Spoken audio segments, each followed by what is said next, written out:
இன்னைக்கு சாட்டர்டே நம்ம சொன்ன மாதிரி இன்னைக்கு ஒரு ஃபுட் ரிவ்யூ போடலான்னு நான் சொல்லியிருந்தேங்க.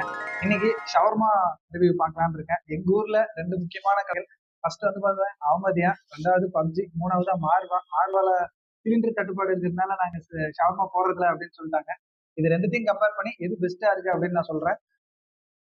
பப்ஜியை பொறுத்த வரைக்கும் ஒரே ஒரு ரோல் மட்டும் கொடுத்துருக்காங்க. Full meet shawarma, mixed shawarma தாங்க, 90 ரூபாங்க.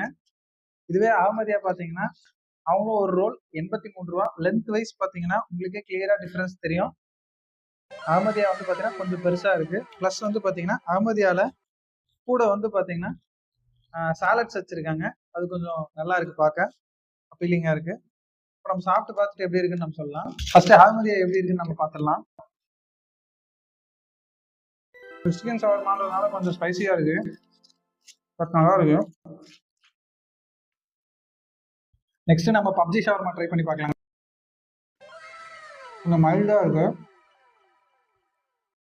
மிக்சடு அப்படின்றதுனால வந்து பாத்தீங்கன்னா அங்கங்க கேபேஜ் ஆனியன்லாம் நல்லாவே தெரியுது.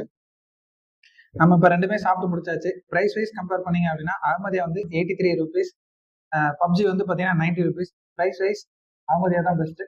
டேஸ்ட் வைஸ் பப்ஜி பெஸ்ட்டு. அண்ட் குவான்டிட்டி வைஸ் வந்து பார்த்தீங்கன்னா அகமதியா தான் பெஸ்ட்டுங்க. குவாலிட்டி வைஸும் பேக்கிங் எல்லாமே எல்லாமே பார்த்தீங்கன்னா அகமதியா தான் நல்லா இருந்துச்சு. ஆனால் ரெண்டுமே ஒர்த்துன்னு தான் நான் சொல்லுவேன். இன்னும் வந்து பார்த்தீங்கன்னா பப்ஜி கொஞ்சம் ப்ரைஸை கம்மி பண்ணாங்க அப்படின்னா இன்னும் நல்லா இருக்கும். அதே மாதிரி அகமதியா வந்து கொஞ்சம் டேஸ்ட் இன்க்ரீஸ் பண்ணால் நல்லா இருக்கும் அப்படின்னு சொல்லிட்டு நான் ஃபீல் பண்ணுறேன். மற்றபடி ரெண்டுமே ஒர்த்து தான். நீங்க டேஸ்ட் விரும்புற ஆளா இருந்தா பப்ஜியை செலக்ட் பண்ணிக்கோங்க. இல்ல எனக்கு குவான்டிட்டி அதிகமா இருக்கும், குவாலிட்டி நல்லா இருக்கும்னு நினைச்சீங்க அப்படின்னா கண்டிப்பா அகமதியா ஒரு ட்ரை பண்ணி பாருங்க. ட்ரை பண்ணியிருந்தீங்கன்னா அது எப்படி இருந்துச்சுன்னு சொல்லி கமெண்ட் பண்ணுங்க. எப்ப ஷவர்மா சாப்பிட்டாலும் நல்லா தண்ணி குடிக்க மறந்துடாதீங்க. அப்பதான் ஜீரணமாகும். இல்லை அப்படின்னா வயிற்றுப்போக்கு ஏற்படும். அதனால நல்லா தண்ணி குடிங்க. தேங்க்யூ.